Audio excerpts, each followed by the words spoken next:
Hello दोस्तों, नमस्कार। स्वागत है आपका इस एक और नई वीडियो में।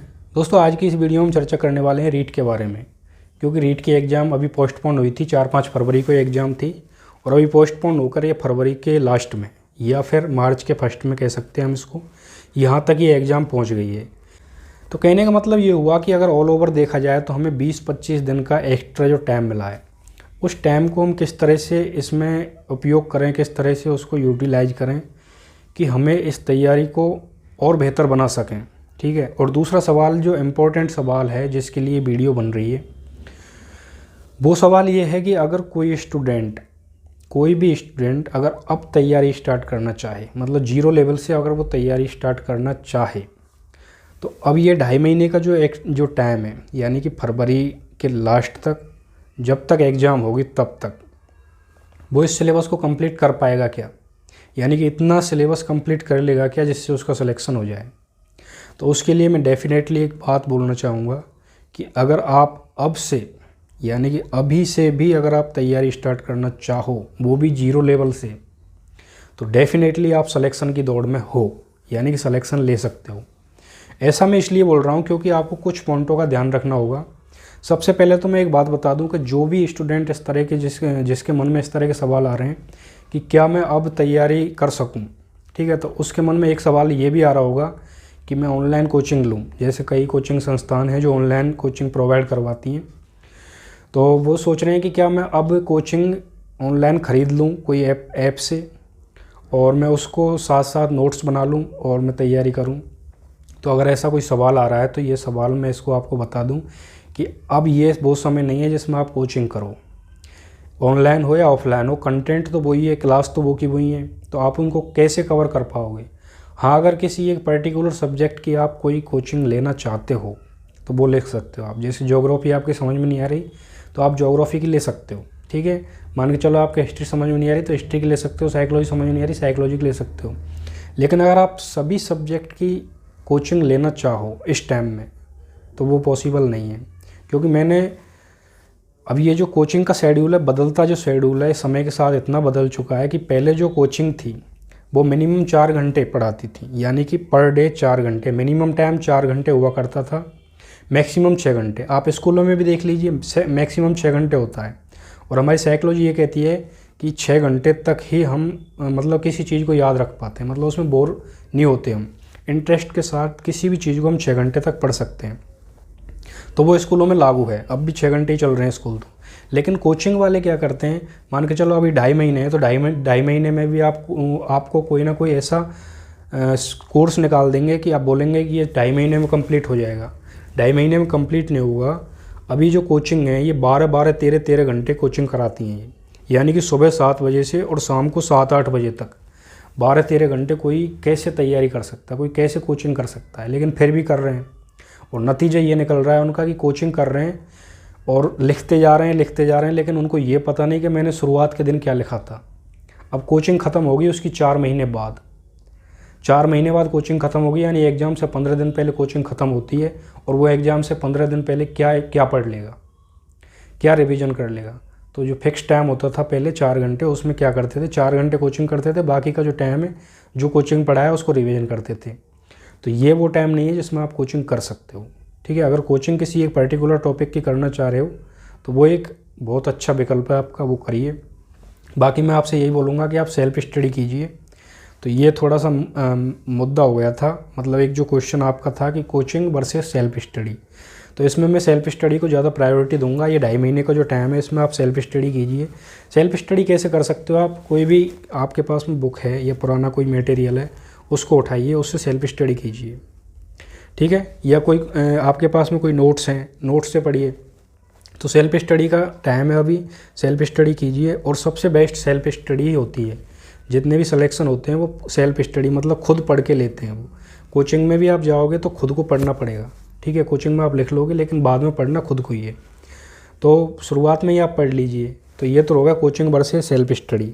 आप सेल्फ स्टडी को ज़्यादा प्रायोरिटी दीजिए। दूसरा मैं एक बात बोलना चाहूँगा कि अब आपका जो टाइम है वो एक ऐसा टाइम है कि जिसमें आप अपना टारगेट सेट कीजिए। मतलब आपका जो पूरा सिलेबस है उसका पूरा सिनेरियो आप अपने दिमाग में बनाइए और दिमाग में बना के उसको इस तरह से डिवाइड कीजिए कि 45 डेज यानी कि 45 दिन में आपको वो सिलेबस पूरा कंप्लीट पढ़ना है। अब उसको आप 12 घंटे पढ़ो, 8 घंटे पढ़ो या 2 घंटे पढ़ो दिन में, वो आपके ऊपर डिपेंड है। यानी कि जो टॉपिक आपसे आते हैं उनको कम टाइम दीजिए, और जो टॉपिक आपसे नहीं आते यानी कि आपको लगता है कि ये टॉपिक टफ़ हैं तो उनके लिए आप 10-10 घंटे, 12-12 घंटे, 13-13 घंटे दीजिए। तो ये होता है एक टारगेट में ये फ़र्क होगा कि आपको वो टारगेट तय समय पे यानी 45 डेज में कंप्लीट करना है। तो उसके लिए आप टाइम घटा भी सकते हो, टाइम बढ़ा भी सकते हो, तो उसमें कोई दिक्कत वाली बात है नहीं। ये हो गया हमारा एक थोड़ा सा पॉइंट। तीसरा जो पॉइंट आता है वो मेन पॉइंट ये आता है कि आप जो लास्ट में जो 25 दिन बच रहे हैं हमारे पास, ठीक है, यानी कि 45 डेज का हमें ये टारगेट ले लिया। अब लास्ट के जो 25 डेज बच रहे हैं यानी कि आज से अगर हम फरवरी लास्ट का जो दिन का कैलकुलेट करें तो उसमें लगभग 75 के समथिंग दिन निकल के आते हैं, लेकिन फिर भी हम 25 डेज मान लेते हैं। 25 डेज हमारे लास्ट के बचे, तो उसमें क्या करना है, हमको रिवीजन पे ध्यान देना है, सबसे ज़्यादा रिवीजन पे ध्यान देना है। और रिवीजन पे ध्यान देने के साथ साथ हमको क्या करना है, टेस्ट सीरीज किसी भी कोचिंग सब्जेक्ट की लगा सकते हो आप, किसी भी कोचिंग की लगा सकते हो, या ऑफलाइन वगैरह भी टेस्ट ले सकते हो आप। तो वो टेस्ट सीरीज आप ज्वाइन कीजिए, उससे आपको बहुत ज़्यादा बेनिफिट मिलेगा, अपने आप को कॉन्फिडेंस मिलेगा।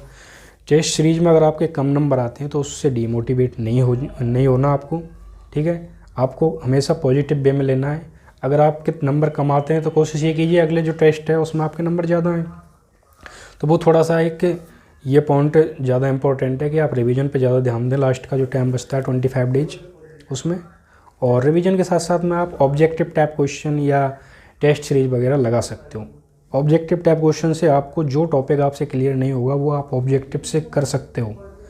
जो चीज़ें आपको याद नहीं हो रही हैं वो ऑब्जेक्टिव से जल्दी याद होती हैं, तो इसलिए मैं ऑब्जेक्टिव के लिए बोल रहा हूँ आपको, ठीक है। हमारे जो पांचवा जो पॉइंट आता है वो आता है 55 मिनट और 5 मिनट वाला फॉर्मूला, 55 + 5 मिनट। ये इतना ज़्यादा इम्पोर्टेंट है क्योंकि हम पढ़ते पढ़ते हमारा जो दिमाग है वो शुरुआत में हम जब पढ़ते हैं ना उन चीज़ों को ज़्यादा ग्रहण करता है, तेज़ी से ग्रहण करता है। लेकिन धीरे धीरे जैसे पहले बैटरी आती थी उसके सेल डाउन हो जाते थे तो बैटरी का जो उजाला था वो धीरे धीरे कम हो जाता था। सेम हमारे दिमाग के साथ में वही होता है कि हम जब शुरुआत में किसी चीज़ को पढ़ते हैं तो हमारा जो माइंड है वो बहुत तेज़ी से चलता है, लास्ट में धीरे धीरे डाउन हो जाता है। कहने का मतलब आप 55 मिनट पढ़िए और 1 घंटे का टाइम बनाइए, उसमें 55 मिनट पढ़िए और 5 मिनट अपने दिमाग को आराम दीजिए। आराम का मतलब आपने किताब बंद करी और चले गए कहीं बाहर पानी पेशाब के लिए, और उसमें थोड़ा सा अपने माइंड को रिफ़्रेश कीजिए। मोबाइल मत उठाइए उस टाइम में, मोबाइल से हमेशा दूरी बना के रखिए पढ़ते टाइम, ठीक है। अगर आपने मोबाइल उठा लिया तो 5 मिनट नहीं, आपका आधा घंटा ख़राब हो जाएगा। हमें 5 मिनट ही अपने आप को रिफ़्रेश करना है। तो वो एक थोड़ा सा ये फॉर्मूला है 55 + 5 मिनट का, ठीक है। लास्ट वाला आता है जो सबसे ज़्यादा इम्पोर्टेंट है, ऑलवेज भी पॉजिटिव। हमेशा आपको पॉजिटिव रहना है, कभी आपके दिमाग में नेगेटिव फीडबैक नहीं आना है। ये नहीं सोचना है कि यार फलाने आदमी का सिलेबस इतना हो गया, मेरा तो कुछ नहीं है, यार वो तो क्वेश्चन ऐसे धड़ाधड़ बता रहा है, मेरे से तो आए नहीं रहे। कोई दिक्कत नहीं है, उससे आ रहे हैं, तुमसे भी आएंगे। आप पढ़ रहे हो ना अभी, उसने हो सकता है पहले पढ़ लिया होगा तो आप अभी पढ़ रहे हो, तो या फिर ऐसा हो सकता है उसने कोई किसी टॉपिक को पढ़ के उसके क्वेश्चन आंसर बता रहा है, तो आपसे जो आते हैं वो उनको नहीं आते, उनसे जो आते हैं वो आपको नहीं आते। तो ऐसा कुछ नहीं है, पॉजिटिव रहना है आपको हमेशा और अपने जो लक्ष्य है उसकी तरफ ध्यान देना है।